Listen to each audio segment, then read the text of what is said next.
This video is for educational and informational purposes only. Please do your own research before applying. మన సొంత రాష్ట్రంలో ఉన్న ప్రభుత్వ ఆఫీసులో పనిచేసే గ్రూప్ సి లెవెల్ ఉద్యోగాల కోసం ఎంపిక చేసేందుకు అఫీషియల్గా నోటిఫికేషన్ అయితే రిలీజ్ చేశారు. ఇందులో రకరకాల వేకెన్సీస్ ఉన్నవి. ఎంటీఎస్ అని చెప్పి, స్టెనో అని చెప్పి, ఎల్డీసీ అని చెప్పి ఇలా రకరకాల వేకెన్సీస్ ఉన్నవి. వీటికి క్వాలిఫికేషన్ కూడా మినిమం 10th లేదా 12th పాస్ అయిన మెమోస్ మీ దగ్గర ఉంటే సరిపోతుంది. అండ్ వీటికి ఎలాంటి అప్లికేషన్ ఫీ లేదు, ఎలాంటి ఎక్స్పీరియన్స్ లేకుండా సెలెక్షన్ చేస్తున్నారు. సెలెక్ట్ అయిన వాళ్ళకి శాలరీస్ కూడా స్టార్టింగ్లోనే అన్ని అలవెన్సెస్ కలుపుకొని నెలకి 40,000 వరకు జీతం అయితే ఇస్తారు. ఈ ఉద్యోగాలకి ఆంధ్రప్రదేశ్ వాళ్ళైనా తెలంగాణ వాళ్ళైనా మేల్ అండ్ ఫిమేల్ క్యాండిడేట్స్ ప్రతి ఒక్కరు ఎలిజిబుల్ ఉంటారు. సో నేను ఇదే వీడియోలో నోటిఫికేషన్కి సంబంధించిన ఫుల్ డీటెయిల్స్తో పాటు ఎలా అప్లై చేసుకోవాలనేది కూడా చెప్తాను. కాబట్టి ప్రతి ఒక్కరు వీడియోని మాత్రం స్కిప్ చేయకుండా ఎండ్ వరకు చూడండి. అలాగే చాలామంది వీడియోస్ చూస్తున్నారు కానీ వీడియోస్ని లైక్ చేయడం లేదు. మీరు ఇచ్చే లైక్ మాకు ఎంతో ఎంకరేజ్ చేసినట్లు ఉంటుంది. ఇలాంటి మంచి మంచి జాబ్స్ గురించి అప్డేట్ చేస్తుంటాను. కాబట్టి ప్రతి ఒక్కరూ వీడియోని లైక్ చేయండి. అలాగే మన ఛానల్కి వచ్చిన కొత్త వాళ్ళు ఎవరన్నా ఉంటే వీడియోస్ని లైక్ చేయడంతో పాటు ఛానల్ని సబ్స్క్రైబ్ చేసుకొని పక్కలో ఉన్న బెల్ సింబల్ని కూడా యాక్టివేట్ చేసి పెట్టుకుంటే నేను ఎప్పుడు కొత్త వీడియో అప్లోడ్ చేసినా మీకు నోటిఫికేషన్ ద్వారా అప్డేట్ అయితే వస్తుంది. నెక్స్ట్ డీటెయిల్స్లోకి వెళ్ళే కంటే ముందు మినిమం 10th పాస్ అయిన వాళ్ళకు కూడా ఎంటీఎస్ సపరేట్గా మీకు ఎంటీఎస్ నోటిఫికేషన్ కూడా వచ్చింది. దీనికి సెలెక్ట్ అయితే కూడా అన్ని అలవెన్సెస్ కలుపుకొని నెలకి 35,000 వరకు జీతం అయితే ఇస్తారు. దీనికి సంబంధించి కూడా డీటెయిల్ వీడియో చేశాను.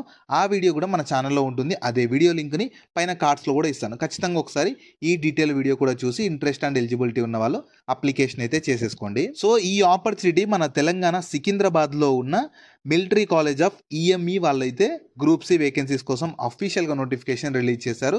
సో తెలంగాణలో ఉంది కదా, ఆంధ్రప్రదేశ్ వాళ్ళు అప్లై చేసుకోవచ్చా అంటే ఎవరైనా అప్లై చేసుకోవచ్చు. ఎందుకంటే ఇవి సెంట్రల్ గవర్నమెంట్ కిందకి వస్తాయి.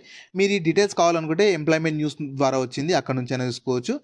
వీళ్ళ అఫీషియల్ వెబ్సైట్ అయినా www.mceme.army.mil నుంచి కూడా చూసుకోవచ్చు. ఈ వెబ్సైట్స్ని కానీ ఇవన్నీ మీరు గూగుల్లో సెర్చ్ చేసినా వస్తాయి. నేను అవే లింక్స్ని కింద డిస్క్రిప్షన్లో కామెంట్ సెక్షన్లో కూడా పిన్ చేస్తాను. మీరు అక్కడ నుంచి అయినా యాక్సెస్ చేసుకోవచ్చు. అలాగే కింద డిస్క్రిప్షన్లో కామెంట్ సెక్షన్లో మన Instagram, Telegram, WhatsApp channel links కూడా ఇస్తాను. మీరు ఖచ్చితంగా వాటిని కూడా ఫాలో అవ్వండి. ఎందుకంటే నేను డైలీ వాటిలో ఇలాంటి గవర్నమెంట్ జాబ్స్తో పాటు ప్రైవేట్ ఇంకా వర్క్ ఫ్రమ్ హోమ్ జాబ్స్ గురించి కూడా అప్డేట్ చేస్తాను. మీరు మిస్ అవ్వద్దు అనుకుంటే మాత్రం ఫాలో అయితే అయిపోండి. సో ఎలిజిబిలిటీ కానీ ఇవన్నీ క్వాలిఫికేషన్ చూడండి. ఇందులో రకరకాల వేకెన్సీస్ ఉంటాయని చెప్పాను కదా. ఎల్డీసీ ఉద్యోగాలకి 12th పాటు టైపింగ్ 35 words per minute ఇంగ్లీష్లో అయితేనేమో 30 words per minute హిందీలో టైపింగ్ నాలెడ్జ్ ఉండాలి. ఈ స్టెనోగ్రాఫర్కి అయితేనేమో 12th పాటు డిక్టేషన్లో 80 words per minute ఉండాలి. ల్యాబ్ అసిస్టెంట్కి అయితేనేమో గ్రాడ్యుయేషన్ పీసీఎంలో గ్రాడ్యుయేషన్ లేదా డిప్లొమా ఇంజనీరింగ్ చేసిన వాళ్ళు ఎలిజిబుల్.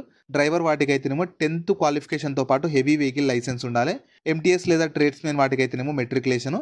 ఇంకా ఈ బుక్ మేకర్ కానీ బార్బర్ వాటికైతే మెట్రికులేషన్ 10th. ఈ మెట్రికులేషన్ అంటే 10th అనమాట. సో 10th పాస్ అయినా సరిపోతుంది.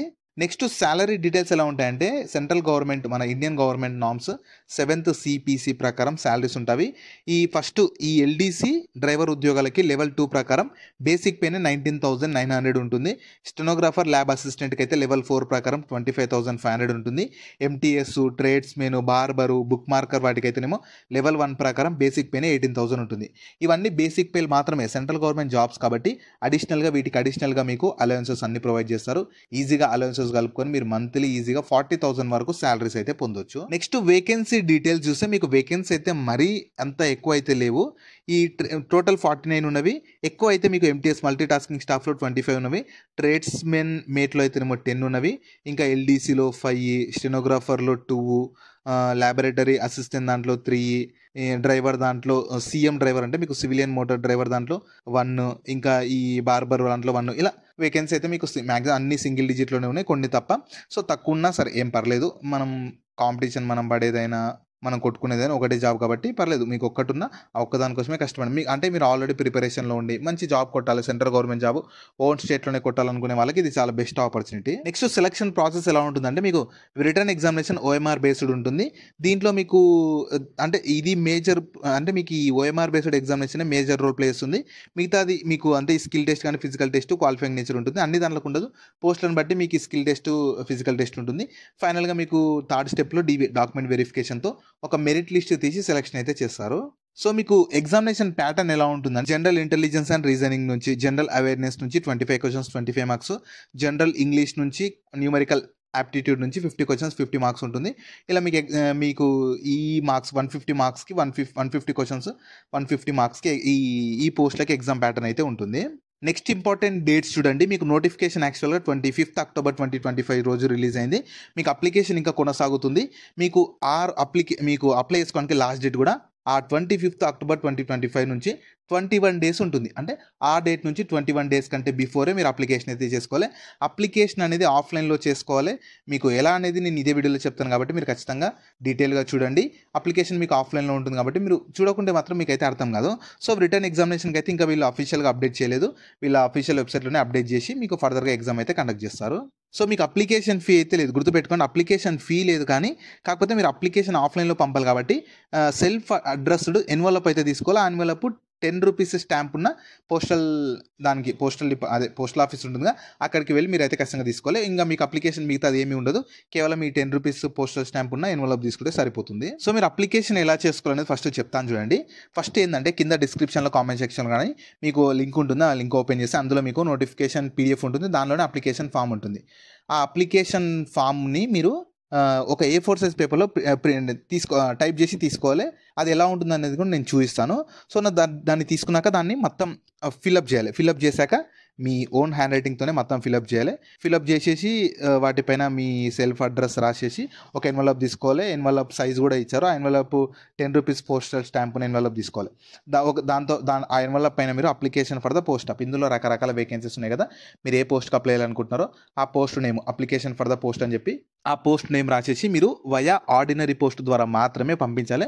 లొకేషన్ ఇచ్చారు చూడండి, the commandant military college of EME, pin కూడా ఇచ్చారు 900453 కేర్ ఆఫ్ 56 APO. సో ఈ అడ్రస్కి మీరు పంపిస్తే సరిపోతుంది. 21 days from the 25th October, ఆ డేట్ నుంచి 21 డేస్ కంటే ముందే పంపాలి. మీరు అంటే అక్కడికి వెళ్ళి ఇవ్వడం కానీ ఆన్లైన్ సబ్మిషన్ ఏమీ ఉండదు. కేవలం మీరు ఈ పోస్ట్ ద్వారా, ఆర్డినరీ పోస్ట్ ద్వారా పంపిస్తే సరిపోతుంది. సో మీకు అప్లికేషన్ ఫామ్ అనేది ఇలా ఉంటుంది, అప్లికేషన్ ఫామ్ అని చెప్పి. సో మీరు దీన్ని ఏం చేయాలంటే ఒక A4 సైజ్ పేపర్లో మొత్తం టైప్ చేయాలన్నమాట. ప్రింట్అవుట్ కూడా కాదు, టైప్ చేసుకోవాలి. ఖచ్చితంగా టైప్ చేసుకొని మీ photo అతికించాలి.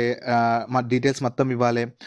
Correspondence address, permanent address, ఇంకా ఏమేమి పంపిస్తున్నారు మీరు ఈ అప్లికేషన్ ఫామ్తో పాటు కొన్ని డాక్యుమెంట్స్ అనమాట. అంటే క్వాలిఫికేషన్కి సంబంధించి, కేటగిరీకి సంబంధించి అవి కూడా మీరు ఏమేమి పంపిస్తున్నారని చెప్పి ఇక్కడ రాసేసి ఈ అప్లికేషన్ ఫామ్తో పాటు జిరాక్స్ మాత్రమే పంపిస్తే సరిపోతుంది. అండ్ మీరు ఫైనల్గా మీరు డిక్లరేషన్ మొత్తం చదివేసి పంపిస్తే సరిపోతుంది. సో మీరు ఖచ్చితంగా 21 డేస్ కంటే ముందే పంపాలి కాబట్టి అది మాత్రం మైండ్లో పెట్టుకోండి. అండ్ మీకు వెళ్ళడానికి టైం పడుతుంది కాబట్టి ఒక 2-3 డేస్, 21 డేస్ కంటే ముందు కాబట్టి మీరు 15 డేసే కౌంట్ చేసుకోండి. ఎందుకంటే పోస్ట్ వెళ్ళడానికి టైం పడుతుంది కాబట్టి అలా మీరు 21 డేస్ అనుకోకుండా ఒక 15 డేస్ అనుకోండి, అప్లికేషన్ అయితే చేసేసుకోండి. సో మీకు మళ్ళీ అప్లికేషన్ ఎలా పంపాలని చెప్తాను చూడండి. మీరు ఖచ్చితంగా first me near by post ఆఫీస్కి వెళ్ళేసి అక్కడ 10 రూపీస్ స్టాంప్ అని ఒక ఎన్వలప్ తీసుకోవాలి. తీసుకొని ఈ అప్లికేషన్ మొత్తం ఒక A4 సైజ్లో వేసుకొని ఆ ఎన్వలప్ పైన application for the post of అని చెప్పి ఏ పోస్ట్కి అప్లై చేస్తున్నారో ఆ పోస్ట్ వేసేసి 21 డేస్ కంటే ముందే పంపిస్తే సరిపోతుంది. అండ్ మీరు మర్చిపోకండి 10 రూపీస్ స్టాంప్ అయితే ఖచ్చితంగా ఉండాలి. మీకు ఎలాంటి అప్లికేషన్ ఫీ అయితే లేదు. సో ఈ ఆపర్చునిటీ మన సెంట్రల్ గవర్నమెంట్ కింద పనిచేస్తూ మన హైదరాబాద్, సికింద్రాబాద్లో ఉన్న మిలిటరీ కాలేజ్ ఆఫ్ ఈఎంఈ అంటే ఎలక్ట్రానిక్స్ అండ్ మెకానికల్ ఇంజనీరింగ్కి సంబంధించిన వాళ్ళైతే గ్రూప్ C వేకెన్సీస్ కోసం రిక్రూట్మెంట్ చేసేందుకు నోటిఫికేషన్ అయితే రిలీజ్ చేశారు. ఈ మెకానికల్, ఎలక్ట్రికల్ ఉందని చెప్పి మీరేం ఆ క్వాలిఫికేషన్ వాళ్ళు ఎలిజిబుల్ అని అనుకోకండి. ఆ డిపార్ట్మెంట్లో డిఫరెంట్ టైప్స్ ఆఫ్ వేకెన్సీస్ కోసం రిక్రూట్మెంట్ చేసేందుకు నోటిఫికేషన్ రిలీజ్ చేశారు. సో ఇంట్రెస్ట్ అండ్ ఎలిజిబిలిటీ ఉండి మంచి మన ఓన్ స్టేట్లో సెంట్రల్ గవర్నమెంట్ జాబ్ చేయాలనుకుంటే మాత్రం చాలా బెస్ట్ ఆపర్చునిటీ. ఎవరు కూడా ఈ అవకాశాన్ని మిస్ చేసుకోకండి. సో వీటికి సంబంధించిన లింక్స్ అన్ని వీడియో కింద డిస్క్రిప్షన్లో అలాగే కామెంట్ సెక్షన్లో పిన్ చేశారు చూడండి. అలాగే మీ ఫ్రెండ్స్ అండ్ ఫ్యామిలీ మెంబర్స్ అందరికి కూడా షేర్ చేయడం మాత్రం మర్చిపోకండి. మీకు జాబ్స్ గురించి ఎలాంటి డౌట్స్ ఉన్నా సరే కింద కామెంట్స్లో అడగండి, నేను ప్రతి కామెంట్కి రిప్లై అయితే ఇస్తాను.